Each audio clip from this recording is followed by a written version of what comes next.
ఏ యోగ్యతయు లేని నా ఎడ నీ కృప చూపితివి. వట్టి పాత్రను మహిమతో నింపి మార్గము నీవైతివి. నీ చిత్తమే నా యందు నెరవేర్పవ్వాలని, నీ సేవయే నా శ్వాసగా కడవరకు నిలవాలని. నీ చిత్తమే నా యందు నెరవేర్పవ్వాలని, నీ సేవయే నా శ్వాసగా కడవరకు నిలవాలని. నామది నిండెను ఆశతో నే పాడేదా స్తుతి గీతం. నీవేనా తోడుగా, నీవేనా నీడగా, ఆత్మతో నింపుమా, శక్తి నా కొసగుమా. నా చేయి పట్టి నన్ను నీతో నడుపుము దేవా. నీ దయలో నీ కృపలో కాచితివే గతకాలము. నీ దయలో నీ నీడలో దాచుమయ జీవితాంతం. మన రక్షకుడు విమోచకుడు త్వరలో రానయున్న యేసుక్రీస్తు పరిశుద్ధమైన నామములో ప్రియమైన ప్రేక్షకులందరికీ కడవరి కాల సిద్ధపాటు కార్యక్రమం ద్వారా శుభములు తెలియచేస్తూ ఉన్నాను. ప్రియులారా, మరొకసారి ఈ రీతిగా దేవుని వాక్యమును ధ్యానించుటకు దేవుడు అనుగ్రహించిన ఈ గొప్ప తరుణమును బట్టి దేవునికి వందనాలు, స్తుతులు, స్తోత్రములు చెల్లిస్తూ మిమ్ములను మీ కుటుంబ సభ్యులను హృదయపూర్వకముగా ప్రేమతో ఈ కార్యక్రమానికి ఆహ్వానిస్తున్నాను. రండి, కలిసి దేవుని వాక్యము చదువుకుందాం, ఆత్మలో బలపడదాం, దేవుని వాక్యమును బట్టి మనల్ని మనము సరిచేసుకుందాం. దేవుని రాకడ కొరకు ఎదురు చూస్తున్న ప్రియ సంగమా, ఇట్టి కడవరి కాల సిద్ధపాటు ఆధ్యాత్మిక కార్యక్రమముల ద్వారా, వర్తమానముల ద్వారా దేవుని రాకడ కొరకు సిద్ధపరచబడుతున్నందుకై దేవునికి హృదయపూర్వకముగా వందనాలు, స్తుతులు, స్తోత్రములు చెల్లిస్తూ మిమ్మల్ని కూడా మరొక్కసారి ప్రేమతో ఆహ్వానిస్తున్నాను. అవును, గడిచిన కొన్ని నెలలుగా దేవుని యొక్క వాక్యమును ప్రాముఖ్యముగా 2వ తిమోతికి రాసిన పత్రిక 3వ అధ్యాయము మొదటి నుంచి కొన్ని వచనాలు రాయబడ్డ రీతిగా ఈ అంత్య దినములలో మనుషులు ఎలా ఉంటారు, వారి ద్వారా ప్రమాదకరమైనటువంటి అపాయకరమైన కాలములు ఎలా వస్తాయి అనే విషయాలను మనము నేర్చుకుంటూ వస్తున్నాం.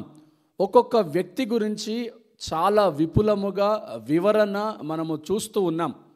అయితే ప్రియులారా, ఈ కార్యక్రమం ద్వారా అంత్య దినములలో అపాయకరమైన కాలాలు వస్తాయని దేవుడు మనల్ని హెచ్చరిక చేస్తూనే మనల్ని జాగ్రత్త పరుస్తూ ఈ చివరి దినాల్లో జీవిస్తున్న క్రైస్తవ సంఘము చెదిరిపోకుండా, విశ్వాసములో పడిపోకుండా, వాక్యములో ఎదుగుతూ బలపరచబడుతూ అపాయకరమైన కాలాల నుండి తప్పించుకుంటూ, ప్రాముఖ్యంగా ఈ 2వ తిమోతి 3వ అధ్యాయము నుండి రాయబడినటువంటి వివిధ రకాలైన భయంకరమైన మనుషులకు విముఖులుగా ఉంటూ భక్తి జీవితాన్ని కాపాడుకునే విధంగా గడిచిన కొన్ని రోజులుగా, కొన్ని నెలలుగా మనము వాక్యాలను వింటూ వస్తున్నాం ప్రియులారా.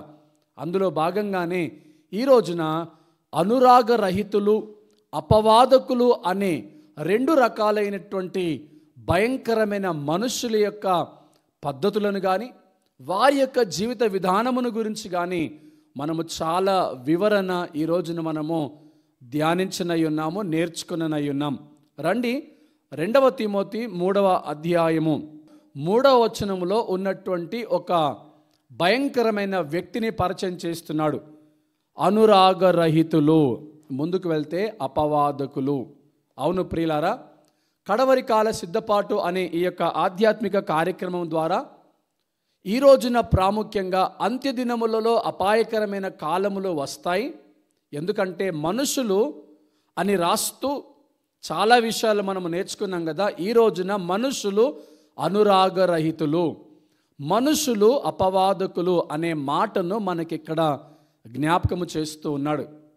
అవును సంగమా, ఈ రోజున ప్రభు రాకడ కొరకు ఎదురు చూస్తూ ఉన్నావు. ప్రభు రాకడలో ఎత్తబడాలని ఆశపడుతూ ఉన్నావు. ప్రభువును చూడాలని, ఆయనను దర్శించాలని, ఆయనతో పాటుగా ఆ పరలోక రాజ్యానికి వెళ్ళాలని ఆశపడుతున్నావు కదా. అయితే ఈ చివరి దినాల్లో జీవిస్తున్న నీకు దేవుని సన్నిధి నుండి వస్తున్న ఒక హెచ్చరిక ఏంటంటే, ఈ అంత్య దినములలో ఇలాంటి మనుషుల ద్వారా, ముఖ్యంగా ఈరోజు మనము నేర్చుకుంటున్నటువంటి అనురాగరహితుల ద్వారా, అపవాదకుల ద్వారా భయంకరమైన కాలాలు వస్తాయి.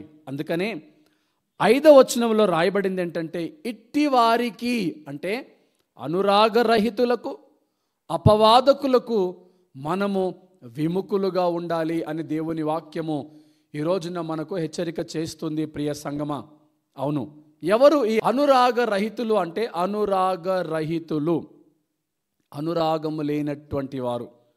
ఇంకా మనము వివరణలో చూస్తే, విపులముగా చూస్తే, అనురాగరహితులు అంటే ప్రేమ లేనటువంటి వారు. అవును కదండి.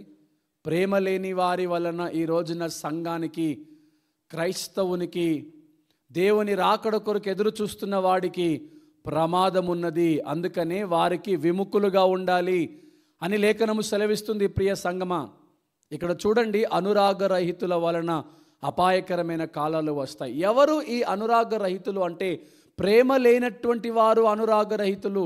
అవును, ప్రేమ లేకపోయినంత మాత్రాన ఎలాంటి భయంకరమైన సంఘటనలు వస్తాయి అని మనము చూస్తే, ఈ రోజున మనము టీవీలో కానీ వార్తల్లో కానీ ఎక్కడ మనము ఈ యొక్క సంఘటనలు చూసినప్పుడు ప్రియులారా, ప్రేమ లేకపోవటాన్ని బట్టి ఎన్నో ఘోరమైనటువంటి సంఘటనలు జరుగుతున్నాయి. ఒక తల్లిని తమ కడుపున పుట్టిన పిల్లలే చంపటం ఎంత భయంకరమేను. ఒక అమ్మాయిని, ఒక కూతుర్ని, ఒక కొడుకుని స్వయంగా తల్లి లేదా తండ్రి చంపడము ఎంత భయంకరమో, సొంత కుటుంబ సభ్యులే తమ వారిని చంపటము ఎంత భయంకరమో. ఇలాంటి భయంకరమైన సంఘటనలు రోజు రోజుకి విపరీతంగా పెరిగిపోతున్నాయి ప్రియులారా. దానికి కారణం ఏంటో తెలిసిన, అనురాగరహితుల వలన, ప్రేమ లేకపోవటాన్ని బట్టి. సొంత తల్లిని చంపిన కూతురు అంటే ఆ కూతురికి తల్లి మీద ప్రేమ చనిపోవటం, సొంత కుమారుణ్ణి, కుమార్తెను చంపటానికి కూడా వెనకడుగు వేయని తల్లిదండ్రులు అంటే ప్రేమ లేకపోవటమే. చూస్తున్నారా ప్రియులారా, ఈరోజు దేవుని వాక్యము సెలవిస్తుంది, ఈ రోజున ప్రేమలు కరువైపోవటాన్ని బట్టి ఎంతమంది తమ జీవితంలో దిగజారిపోతున్నారో చూడండి, ఎంతమంది పడిపోతున్నారో చూడండి, ఎంతమంది విశ్వాసములో భ్రష్టులైపోతున్నారో చూడండి. ప్రేమ లేకపోవటాన్ని బట్టి. ప్రేమ చాలా ప్రాముఖ్యమైనది ప్రియారా. అయితే మనం కొరింథీ పత్రికలో చూస్తే ప్రేమ గురించి భక్తుడైనటువంటి పౌలు గారు చాలా చక్కటి వివరణ ఇస్తున్నాడు. ఏంటో చూద్దాం. కొరింథీలకు రాసినటువంటి పత్రిక 13వ అధ్యాయము నుండి 1వ వచనము నుండి మనం ముందుకు వెళ్ళి చదువుకున్నట్లయితే అక్కడ రాయబడినటువంటి అద్భుతమైన మాటలు చూడండి. మనుషుల భాషలతోనూ దేవదూతల భాషలతోనూ నేను మాట్లాడినను, ప్రేమ లేని వాడనైతే మ్రోగెడు కంచును గనగనలాడు తాళమునై యుందును. చూసారా ప్రియ సంగమా, ప్రేమ లేకపోతే నేను ఎలాంటి వాడిని అనేది భక్తుడైన పౌలు గారు సెలవిస్తున్నారు. ఒకవేళ మనుషుల భాషతో మాట్లాడినా, ఒకవేళ దేవదూతల భాషతో మాట్లాడినా, నాలో గనక ప్రేమ లేకపోతే నేను ఎంతటి దిగజారిపోయిన స్థితిలో ఉన్నానో చూడండి. అంటే నేను మ్రోగడు కంచు, గనగనలాడు తాళము వలె ఉంటాను. అంటే ప్రేమ లేకపోతే తన జీవితం ఎలా ఉంటుందో చూపిస్తున్నాడు. అనురాగరహితులు ప్రేమ లేనటువంటి వారు. ప్రేమ లేకపోవటాన్ని బట్టి అనురాగరహితుల వలన సంఘానికి కానీ, ఒక విశ్వాసికి కానీ, తోటి వారికి కానీ, సమాజానికి కానీ భయంకరమైన పరిస్థితి వాటిల్లనై ఉన్నది. అందుకే 2వ తిమోతి 3వ అధ్యాయము 3వ వచనములో అంటాడు, అనురాగరహితులు. ఇలాంటి అనురాగరహితుల వలన అపాయకరమైన కాలాలు వస్తాయి, సంగమ జాగ్రత్త అని వాక్యము సెలవిస్తుంది. ఒక మాట ఇక్కడ ఆలోచించాలి. ఈ వాక్యం వింటున్న ప్రియ సహోదరి సహోదరుడా, నీవే అనురాగరహితుడిగా ఉన్నావేమో, అంటే ప్రేమ లేని వాడిగా ఉన్నావేమో. దేవుని వాక్యం సెలవిస్తుంది, మన దేవుడు, మనము ఆరాధిస్తున్న మన ప్రభు, మన రక్షకుడు, మన విమోచకుడు, ఆయన ప్రేమ స్వరూపి అయి ఉన్నాడు. ప్రేమ లేనివాడు ఆయనను చూడడు అంటాడు. అయితే ప్రేమ చాలా ప్రాముఖ్యమైంది. ప్రేమ లేనివాడు దేవుని ఎరగలేడు, ప్రేమ లేనివాడు దేవుని చూడలేడు. ప్రేమకు ఇంతటి ప్రాధాన్యత ఇవ్వబడింది. అయితే ఈ అనురాగ రైతులు ఎలా ఉన్నారు అంటే ప్రేమ లేని వారుగా ఉన్నారు. ఎంతటికైనా వారు తెగిస్తారు. చావటానికి, చంపటానికి, సమాజంలో ఉన్న మనుషులకు, తోటివారిని, కుటుంబీకులను ఎంతటి భయంకరమైనటువంటి పరిస్థితుల్లోనికి నెట్టివేయటానికైనా ఈ అనురాగ రైతులు వెనకడుగు వేయరు. అనురాగ రైతుల వలన సంఘానికి, విశ్వాసికి, కుటుంబాలకు, సమాజంలో ఉన్న ప్రజలకు భయంకరమైన అపాయకరమైన కాలాలు వస్తాయి. అందుకే తిమోతి పత్రిక ద్వారా ప్రభువైన యేసుక్రీస్తు హెచ్చరిస్తున్నాడు. ఈ చివరి దినాల్లో జీవిస్తున్న క్రైస్తవ సంఘాన్ని హెచ్చరిస్తూ జాగ్రత్త పరుస్తున్నాడు. ఏమిటంటే ఇట్టి అనురాగ రహితులకు నేను విముఖుడుగా ఉండాలని దేవుని వాక్యము ద్వారా మనము చదువుతున్నాం. మనం ఇంకా ముందుకు వెళ్ళిపోయినట్లయితే ప్రవచించు కృపావరములన్నీ ఉన్నప్పటికీ కూడా, జ్ఞానమంతా కూడా నేను ఎరిగినప్పటికీ కూడా, కొండలను పెకలింపగలిగిన విశ్వాసము నాలో ఉన్నప్పటికీ కూడా నేను ప్రేమ లేకపోతే వ్యర్థుడను అన్నాడు పౌలు గారు. నా ప్రియమైన సహోదరి, సహోదరుడా, స్వయాన తల్లి తన కూతురిని చంపడం ఏంటి? స్వయాన కొడుకే తన తల్లిని చంపటం ఏంటి? సహోదరుడు ఇంకొక సహోదరుని మీద పడి చంపటం ఏంటి అంటే ప్రేమ లేకపోవటమే ప్రియులారా. కయీను ఏబేలు విషయంలో ఏం జరిగిందో మనకు తెలుసు. ఆది కాండంలో రాయబడింది. ఆదిలోనే కయీను ఏబేలు విషయంలో జరిగిన సంఘటన చూడండి. స్వార్థం ఎక్కువైపోయి, ప్రేమ కనుమరుగైపోయి, ప్రేమకు చోటు లేకపోవటాన్ని బట్టి తన సొంత సహోదరుని చంపటానికైనా వెనుదిరగలేదు. ఇక్కడ మనం గమనిస్తున్నాం ప్రియులారా. అంటే ప్రేమ కరువైపోతుంది. భక్తుడైన పౌలు గారు అంటారు, పరిశుద్ధ గ్రంథమైన బైబిల్ ప్రేమకు ఎంత ప్రాధాన్యత ఇచ్చిందో చూడండి. అందుకే పౌలు అంటాడు, ఈ ప్రేమ నాలో లేకపోతే నేను వ్యర్థుడను అంటాడు. ఇలాగా ముందుకు వెళ్ళిపోతే ప్రేమకుండే లక్షణాలు ఏంటో చూస్తారా? ప్రేమ దీర్ఘకాలము సహించును, దయ చూపించును, మత్సరపడదు, డంబముగా ప్రవర్తింపదు, ఉప్పొంగదు, అమర్యాదగా నడవదు, స్వప్రయోజనమును విచారించదు, త్వరగా కోపపడదు, అపకారమును మనసులో ఉంచుకొనదు. చక్కటి మాటలు రాయబడింది. ఒక్కొక్క మాట వివరిస్తూ ఉన్నాడు కదా. అసలు ప్రేమ ఉంటే కోపం ఉండదు అంటున్నాడు, ప్రేమ ఉంటే మత్సరం ఉండదు అంటున్నాడు, ప్రేమ ఉంటే డంబం ఉండదు అంటున్నాడు, ప్రేమ ఉంటే అమర్యాద ఉండదు. ఎన్ని విషయాలు రాశాడో చూడండి ప్రియులారా. చాప్టర్ ఆఫ్ లవ్, ప్రేమ అధ్యాయం ఇది. అవును, వాక్యము సెలవిస్తుంది, నిన్ను వలె నీ పొరుగు వారిని ప్రేమించుము అని. మన ప్రభువైన యేసుక్రీస్తు ఆనాడు దేవుడు ఇచ్చినటువంటి ఆజ్ఞలను 2 భాగాలుగా విభజించి, ఒకటి నీవు నీ దేవుని మధ్యలో ఉండవలసినటువంటి ఆజ్ఞ, రెండవది నీవు నీ సహోదరుని పట్ల ఉండవలసినటువంటి ఆజ్ఞ అని, నిన్ను వలె నీ పొరుగు వారిని ప్రేమించుము అనే ఆజ్ఞ రాస్తూ మనకు పంపిస్తూ ఉన్నాడు ప్రియులారా. బైబిల్ అంతట్లో కూడా మనం చూస్తే ప్రేమ చాలా ప్రాముఖ్యమైంది. ప్రేమ చాలా ప్రాముఖ్యమైంది. ప్రేమ డంబముగా ప్రవర్తించదు, ప్రేమ అమర్యాదగా నడుచుకోదు, ప్రేమ మత్సరపడదు, ప్రేమ కోపగించుకోదు. ఇలాగ చాలా విషయాలు ఉన్నాయి. ఒక చిన్న మాట, ప్రేమ లేకపోతే ఎన్ని భయంకరమైనటువంటి క్రియలు మనలో కనిపిస్తాయో ఒక్కసారి మనం ఆలోచించాలి. అనురాగరహితులు, ప్రేమ లేనటువంటి వారు ఈరోజు సమాజంలో ఉన్నారు. సంగమా, జాగ్రత్త. ప్రియ సహోదరి, సహోదరుడా, ప్రేమ లేకుండా ఉండేవారు ఈ రోజున మన చుట్టూ తిరుగుతూనే ఉన్నారు. అయితే దేవుని వాక్యం హెచ్చరిస్తుంది, వారి వలన ప్రమాదకరమైనటువంటి సమయము, కాలములు రాబోతున్నాయి. అయితే మనం ముందు వచనాలకు వెళ్ళిపోతే, ముందు వచనాల్లో రాయబడింది, ఈ ప్రేమ ఎలాంటిదంటే అన్నిటినీ తాలుకుంటుందంట ప్రియులారా. ఈ మాట మనం 7వ వచనంలో చూస్తాం. అన్నిటినీ తాలుకొనును, అన్నిటినీ నమ్మును, అన్నింటినీ నిరీక్షించును, అన్నింటినీ ఓర్చును. చూసారా, ప్రేమకుండే లక్షణాలు, అనురాగ రహితులకుండే లక్షణాలు. ఓర్చుకుంటున్నారా? తాలుకుంటున్నారా? నిరీక్షిస్తూ ఉన్నారా? నమ్ముతున్నారా? ఇక్కడ మనం గమనిస్తే అనురాగ రహితులకుండే లక్షణాలు ఏంటంటే ప్రియులారా, 7వ వచనం చూడండి, వారు దేనిని తాలుకోరండి, వారు దేనిని నమ్మరండి, దేని విషయంలో నిరీక్షణ ఉంచరండి, దేని విషయంలో వారు ఓర్చుకోరు ప్రియులారా. అనురాగ రహితులు ఇలాగే ఉన్నారు. ఇలాంటి అనురాగ రహితులకు విముఖులుగా ఉండమని దేవుని వాక్యము సెలవిస్తుంది. కానీ మనము ప్రేమ విషయానికి వస్తే మళ్ళీ భక్తుడైనటువంటి పౌలు గారు ఈ 13వ అధ్యాయము ఆఖరి భాగంలో మనం కిందికి వెళ్ళి చూస్తే, కాగా విశ్వాసము, నిరీక్షణ, ప్రేమ, ఈ మూడు నిలుచును, వీటిలో శ్రేష్టమైనది ప్రేమయే అంటాడు. చూసారా? నిరీక్షణ, విశ్వాసము, ప్రేమ, ఈ మూడులో శ్రేష్టమైనది ప్రేమ. అంటే ఈ అధ్యాయం అంతట్లో కూడా మనము చూస్తే, జాగ్రత్తగా గ్రహిస్తే, గమనిస్తే ప్రియులారా, ప్రేమ శ్రేష్టమైనది. విశ్వాసము, నిరీక్షణ, ప్రేమ, ఈ మూడును నిలుస్తాయి, కానీ వీటిలో శ్రేష్టమైనది ప్రేమయే అంటాడు. అలాగే మన మత్తయి సువార్త 22వ అధ్యాయము 39వ వచనంలో చూసినట్లయితే ప్రేమకు సంబంధించినటువంటి ఒక ప్రాముఖ్యమైనటువంటి మాట. 22వ అధ్యాయము 39వ వచనం, నిన్ను వలె నీ పొరుగు వారిని ప్రేమింపవలెనను రెండవ ఆజ్ఞయు దాని వంటిదే అన్నాడు. ప్రియులారా, చూస్తున్నారా?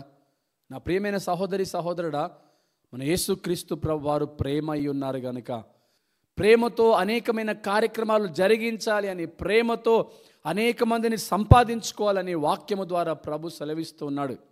అయితే ఇలాంటి లక్షణాలు అనురాగరహితుల్లో కనిపించవు. ఇలాంటి లక్షణాలు కనిపించకపోవటాన్ని బట్టి వారు అనురాగరహితులయ్యారు. అట్టి అనురాగరహితుల విషయంలో మనము చాలా జాగ్రత్తగా ఉండాలని దేవుని వాక్యము సెలవిస్తుంది. యేసుప్రభు వారు ప్రాముఖ్యమైనటువంటి 2 ఆజ్ఞలు, అంటే మనం గమనిస్తే పాత నిబంధన గ్రంథంలో దేవుడు ఇశ్రాయేలీలకు ఇచ్చిన ఏ ఆజ్ఞను కొట్టివేయలేదు, కానీ ఆ ఆజ్ఞలు 2 రకాలుగా చూపించాడు. 1 నుంచి 4వ ఆజ్ఞ వరకు కూడా ఆ 4 ఆజ్ఞలు మానవుడు దేవుని పట్ల చేయవలసినటువంటి విధి విధానాలు. రెండవది 5వ ఆజ్ఞ నుంచి 10వ ఆజ్ఞ వరకు చూస్తే ఒక మానవుడు తోటి మానవుని పట్ల ఎలా ప్రవర్తించాలి, ఎలా జీవించాలి, ఎలా నడుచుకోవాలి అనే ఆజ్ఞలను చూపిస్తూ 2 భాగాలుగా చేశాడు. అందులో రెండవది ఆయన అంటున్నాడు కదా, నిన్ను వలె నీ పొరుగు వారిని ప్రేమింపుము. ప్రియ సహోదరి సహోదరుడా, ప్రేమించేటటువంటి మనసు ఎంతమందికి ఉందో ఈరోజు ఆలోచించాలి. అక్రమము విస్తరించుట చేత అనేకుల ప్రేమ చల్లారును అని దేవుని వాక్యము సెలవిస్తుంది. ప్రియ సహోదరి సహోదరుడా, అక్రమము పెరిగిపోతా ఉన్నది. క్రమము లేకుండా అక్రమంలోనికి వెళ్ళిపోవటాన్ని బట్టి అనేకుల ప్రేమ చల్లారిపోతుంది ఈ భయంకరమైనటువంటి దినాల్లో. అయితే నిన్ను నన్ను దేవుడు హెచ్చరిస్తున్నాడు. నీవు నేను ఆయన హెచ్చరికను పొందుకుంటున్నాము. ఏమిటి ఆ హెచ్చరిక అంటే, ఇట్టి అనురాగరహితులకు మనము విముఖులుగా ఉండాలి అని. అయితే ఒక్క మాట జాగ్రత్త, మనలోనే ఇలాంటి లక్షణాలు కనిపిస్తున్నాయేమో. అంటే త్వరగా కోపపడడం, త్వరగా మత్సరపడటము, త్వరగా డంబముగా ప్రవర్తించటము, దేనిని తాళకపోవటము, దేనిని నిరీక్షించకపోవటము, దేనిని ఓర్చుకోకపోవటము, ఇలాంటి లక్షణాలు మనలో కనిపిస్తున్నాయేమో. అయితే నా ప్రియమైన సహోదరి సహోదరుడా, ప్రభు ఒక అవకాశం ఇస్తున్నాడు. నీ జీవితాన్ని ఈ వాక్యము ద్వారా మార్చాలనుకుంటున్నాడు. నీలో ఉన్న బలహీనమైన క్రియను తొలగించి నిన్ను బలపరచాలని ఆయన ఆశపడుతూ ఉన్నాడు కనుక, అట్టి అనురాగ రహితము అనే క్రియను విడిచిపెట్టి, అట్టి బలహీనతను విడిచిపెట్టి యేసు ప్రభు దగ్గరికి నువ్వు వచ్చినట్లయితే నీ జీవితాన్ని మార్చివేస్తాడు ఆయన. ఆయన వాక్యము సబ్బు వంటిది. ఎంత భయంకరమైన మలినం ఉన్నప్పటికీ అది కడిగి వేస్తుంది. ఆయన వాక్యము సుత్య వంటిది. ఎంతటి కఠినాత్ములనైనా అది మార్చివేస్తుంది. ఆయన వాక్యము ఖడ్గము వంటిది. ఎలాంటి హృదయంలోనికైనా జొచ్చుకొని వెళ్ళిపోతుంది. ప్రియ సహోదరి సహోదరుడా, ఈరోజు దేవుడి కార్యక్రమాన్ని నీ కొరకు నా కొరకు ఏర్పాటు చేశాడు. చక్కటి మాటలు బయలుపరుస్తున్నాడు. ఆయన అంటున్నాడు కదా, ఇదిగో ఈ చివరి దినాల్లో ఇలాంటి లక్షణాలు నీలో ఉంటే దానిని విడిచిపెట్టేయి. సమరయ స్త్రీ దగ్గరికి వెళ్ళి యేసు ప్రభువారు అడిగినప్పుడు ఆమె తన పాపాలన్నీ ఒప్పుకున్నట్లుగా మనం చూస్తున్నాం. ప్రియులారా, ఒక పాపాత్మురాలైన స్త్రీ యేసు ప్రభు దగ్గరకు వచ్చినప్పుడు తన పాపాలన్నీ కూడా ఒప్పుకున్నట్లుగా మనము చూస్తున్నాం.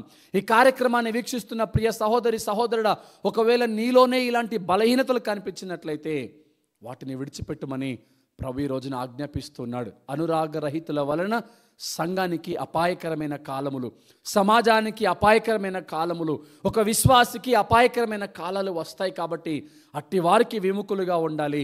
ఒకవేళ అలాంటి లక్షణమే గనుక మనలో ఉన్నట్లయితే ఆ లక్షణమును, ఆ పాపమును, ఆ బలహీనతను విడిచిపెట్టి యేసు ప్రభువారి యొక్క కృపా కటాక్షములు పొందుకొని వాక్యము చేత ఉదక స్నానము చేసుకోవాలని ఈరోజు దేవుని వాక్యం మనకి ఇక్కడ హెచ్చరిక చేస్తూ ఉన్నది. రెండవది మనం గమనించినట్లయితే అపవాదకుల గురించి మనము చూస్తే కీర్తనల గ్రంథము 50వ అధ్యాయము 20వ వచనం చదువుకుందాం. 20వ వచనం, నీవు కూర్చుండి నీ సహోదరుని మీద కొండెములు చెప్పుచున్నావు, నీ తల్లి కుమారుని మీద అపనిందలు మోపుచున్నావు. చూసారా, అపవాదకులు చేసే పని ఇలాగుందండి. ఏమిటి? అపవాదకులు ఎలా ఉన్నారు? కూర్చొని సహోదరుని మీద కొండెములు చెప్పుచున్నారంట. తల్లి కుమారుని మీద అపనిందలు మోపుతున్నారంట. ఎవరు ఈ పని చేసేది? అపవాదకులు ప్రియులారా. నిజమే, ఈ సాయంకాల సమయంలో ఈ కార్యక్రమాన్ని వీక్షిస్తున్న నీవు నేను ఎంతో ధన్యులము, ఎంతో అదృష్టవంతులము. ఎందుకు తెలిసినా, ప్రభు తన యొక్క రాకడ కొరకు సిద్ధపరుస్తున్న నిన్ను నన్ను వాక్యము చేత పరిశుద్ధపరుస్తున్నారు. అపవాదకులు ఎలా ఉన్నారో చూడండి. సహోదరుల మీద కొండెములు చెబుతున్నారు, నిందలు మోపుతున్నారు. ఈ రోజున నీ నోరు ఎలా ఉన్నది? మనం ఆజ్ఞలు చూసినట్లయితే నీ పొరుగు వాని మీద అబద్ధ సాక్ష్యం పలకకూడదని రాయబడింది ప్రియులారా. అయితే నువ్వు కూర్చొని సహోదరుని మీద కొండెములు చెబుతున్నావా? ఈ రోజున లేనిదానికి కానిదానికి కొండెములు మాట్లాడుతున్నారు. సంఘాలలో ఇలాగ జరుగుతుంది. సహోదరుల మీద కొండెములు మాట్లాడుతున్నారు. ఇలాగ జరుగుతుంది ప్రియులారా. ఈ చివరి దినాల్లో ఎంతటి భయంకరమైనటువంటి పరిస్థితులను మనము చూస్తున్నామో ఒక్కసారి గ్రహించాలి. కొండెములు మాట్లాడుతున్నారేమో, నిందలు మోపుతున్నారేమో. జాగ్రత్త. 22వ వచనం రాయబడింది, దేవుని మరచువారలారా దీనిని యోచించుడి, లేని ఎడల నేను మిమ్మల్ని చీల్చివేయుదును, తప్పించువాడెవడును లేకపోవును. చూసారా, ఒకవేళ నీకు ఈ అలవాటు ఉన్నట్లయితే, అంటే నీ సహోదరుని మీద కొండెములు మాట్లాడే అలవాటు, నీ తల్లి కుమారుని మీద నిందలు మోపే మాటలు అలవాటు నీలో ఉన్నట్లయితే విడిచిపెట్టేయి. దేవుణ్ణి మర్చిపోతున్నావేమో. జాగ్రత్త, యోచించు. ఆయన నిన్ను చీల్చివేస్తాడు, తప్పించువాడు ఎవడునూ లేడు. ఆయన రాకడ సమయంలో నేను ఎవడు తప్పించలేడు. ఘోరమైన ప్రమాదంలోనికి నువ్వు వెళ్ళిపోబోతున్నావు. అందుకని నేను హెచ్చరిస్తున్నాడు. కొండెములు మాట్లాడుతున్నావా? జాగ్రత్త. నిందలు మోపుతున్నావా? జాగ్రత్త. పైకి భక్తి పరునిలా కనిపిస్తున్నావు, కానీ నిందలు మోపడము నీ జీవితంలో అలవాటు అయిపోయింది. సంఘంలో గలిబిలి సృష్టిస్తున్నావు, సహోదరుల మధ్య ఐక్యతను చెడగొడుతున్నావు. జాగ్రత్త నా ప్రియమైన సహోదరి సహోదరుడా, నేను హెచ్చరిస్తున్నాడు ఆయన. కొండెములు మాట్లాడుతున్నావా? నిందలు మోపుతున్నావా? ఈ చివరి దినాల్లో నీ వలన సంఘానికి ప్రమాదం జరుగుతుంది. నీ వలననే అపాయకరమైన కాలాలు వస్తున్నాయి. ఇకనైనా జాగ్రత్త, నీ నోటిని కాపాడుకో. సామెతల గ్రంథంలో రాయబడింది, విస్తారమైన మాటల్లో దోషముండక మానదు అని. అవును ప్రియులారా, నువ్వు మాట్లాడి నీ నోరును పాపములోనికి పడివేసుకుంటున్నావేమో, నువ్వు భ్రష్టుడవైపోతున్నావేమో. జాగ్రత్త ఒక్కసారి. ఎందుకంటే సామెతల గ్రంథము 16వ అధ్యాయము 28వ వచనంలో మనము చూస్తే రాయబడినటువంటి మాటను మనము చదువుకుందాం.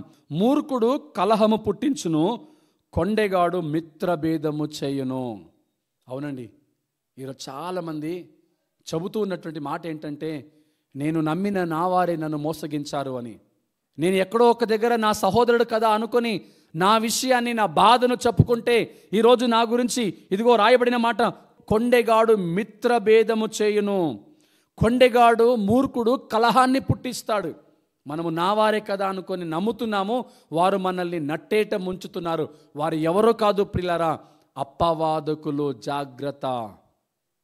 దేవుని వాక్యము సెలవిస్తుంది, కృంగిన వారిని, ధైర్యము లేక ఉన్నవారిని, బలహీనతల్లో ఉన్నవారిని, కష్ట నష్టాల్లో ఉన్నవారిని, నలిగిన వారిని ఆయన చేరదీసే దేవుడు, ఆయన విడిపించే దేవుడు, ఆయన ఆదుకునే దేవుడు. అయితే ప్రియులారా, నీ బాధను, కష్టాన్ని, సమస్యను, ఇరుకును, ఇబ్బందిని ఆయన దగ్గరికి తీసుకుని రాకుండా నమ్మిన వారి దగ్గరికి వెళ్ళినట్లయితే వారు నిన్ను నట్టేట ముంచివేస్తారు. కానీ ఇక్కడ వాక్యం ఏం సెలవిస్తుందంటే, అపవాదకులు ఇలాగనే ఉన్నారు. అపవాదకులు చేసే పని, వారు కలహాన్ని పుట్టిస్తారు, వారు మిత్రభేదమును చేస్తారు. ఈ అపవాదకులకు ఉండే అలవాటు ఇలాగనే ప్రియులారా. మూర్ఖత్వంలోనికి వెళ్ళిపోతున్నారు. మూర్ఖత్వంలోనికి వెళ్ళిపోవటాన్ని బట్టి వారు కలహాలను సృష్టిస్తున్నారు. అలాగనే భేదములు పుట్టిస్తున్నారు మిత్రుల మధ్య. ఇది అపవాదకులు చేసే పని. అపవాదకులు ఇలాంటి క్రియలే జరిగిస్తారు. ఎందుకంటే ఈ విషయంలో మనం గమనించినట్లయితే ఇర్మియా గ్రంథం 9వ అధ్యాయము 4వ వచనంలో రాయబడింది, మీలో ప్రతివాడును తన పొరుగువాని విషయమై జాగ్రత్తగా ఉండవలెను.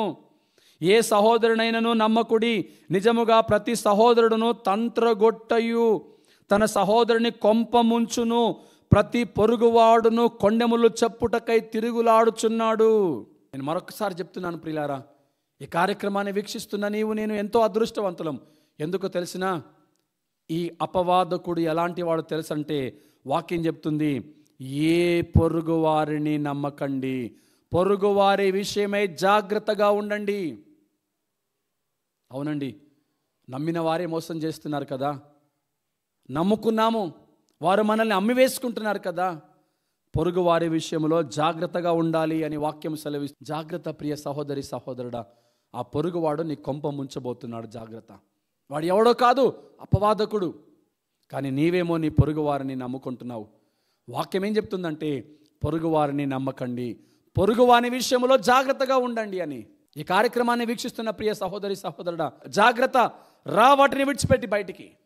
ఈరోజు దేవుడు నీకు ఒక అవకాశం ఇస్తున్నాడు, దానిని విడిచిపెట్టి బయటికి రా. మరొకసారి, అపవాదకులు సమాజానికి ప్రమాదకరం, అపవాదకులు సంఘానికి ప్రమాదకరం, అనురాగరహితులు సంఘానికి సమాజానికి ప్రమాదకరం. అందుకని ఈ కార్యక్రమాన్ని వీక్షిస్తున్న ప్రియ సహోదరి సహోదరుడా, అట్టి వారికి దూరముగా ఉండి, అట్టి వారికి విముఖులుగా ఉండి మన ఆధ్యాత్మిక జీవితాన్ని మనం కాపాడుకుందాం, మన భక్తి జీవితాన్ని మనం కాపాడుకుందాం. అవును, ఎంతో భక్తి చేస్తున్నాం, ఎంతో ప్రార్థన చేస్తున్నాం, వాక్యానుసారంగా మన జీవితాన్ని కట్టుకుంటున్నాం, వాక్యంలో ముందుకు సాగుతున్నాం, బలపరచబడుతున్నాం, ప్రార్థనలో అనునిత్యము బలంగా ఉంటున్నాం. ఇట్టి వారి వలన ఎవరు వారు? అనురాగరహితులు, అపవాదకుల వలన ప్రమాదం జరగనైనది. జాగ్రత్త. వారికి విముఖులుగా ఉండాలి. ఒకవేళ ఈ కార్యక్రమాన్ని వీక్షిస్తున్న ప్రియ సహోదరి సహోదరుడా, నీవే అనురాగరహితుడిగా ఉన్నావని ఈ వాక్యము ద్వారా నువ్వు గ్రహించావేమో, ప్రభు నిన్ను సంధించి నీ బలహీనతల్ని ఎత్తి చూపించాడేమో. అయితే పర్వాలేదు, వాటిని ఇప్పుడే విడిచిపెట్టిరా. ఇప్పుడే విడిచిపెట్టి నువ్వు యేసు ప్రభు దగ్గరికి వచ్చినట్లయితే నీ బలహీనతల్ని విడిచిపెట్టే దేవుడు ఆయన, నీ పాపాలను క్షమించే దేవుడు ఆయన, నిన్ను క్షమించి నేను హక్కున చేర్చుకునే దేవుడు ఆయన.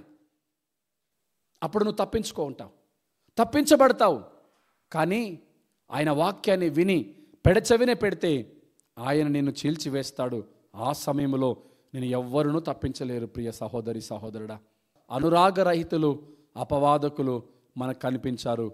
వీరి వలన సంఘానికి ప్రమాదం ఉన్నది, వీరి వలన ఆధ్యాత్మిక జీవితానికి ప్రమాదం ఉన్నది. వారికి మనము విముఖులుగా ఉండాలి. అలాగే ఆ బలహీనత మనలో ఉంటే విడిచిపెట్టాలి, యేసుప్రభు వారిని వెంబడించాలి. అప్పుడు ఆయన రాకడలో నువ్వు ఎత్తబడతావు, ఆయన రాజ్యంలో నువ్వు ప్రవేశిస్తావు. అట్టి కృప దేవుడు నీకు నాకు మనందరికీ దయచేయనట్లుగా. కళ్ళు మూసుకుంటారా? ప్రార్థన చేసుకొని ఈ కార్యక్రమాన్ని ముగించుకుందాం. ప్రియ పరలోకపు తండ్రి, మహాపరిశుద్ధుడైన దేవా, అనురాగరహితులు, అపవాదకులు ఎంత భయంకరమైనటువంటి మనుషుల్లో మేము నేర్చుకున్నాము నైనా.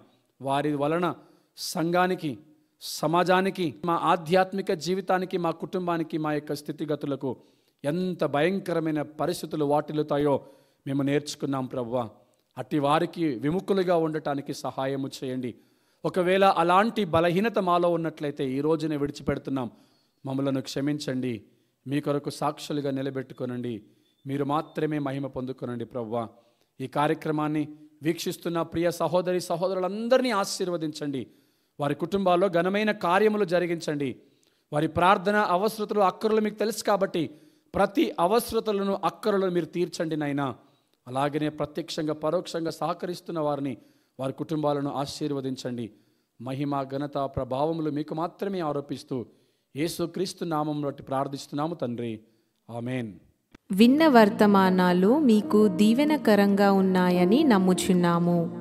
ప్రార్థన అవసరతలకు మమ్మల్ని సంప్రదించుటకు honokevangelism@gmail.com లేదా 8125648948 నంబర్కి తెలియచేయగలరు.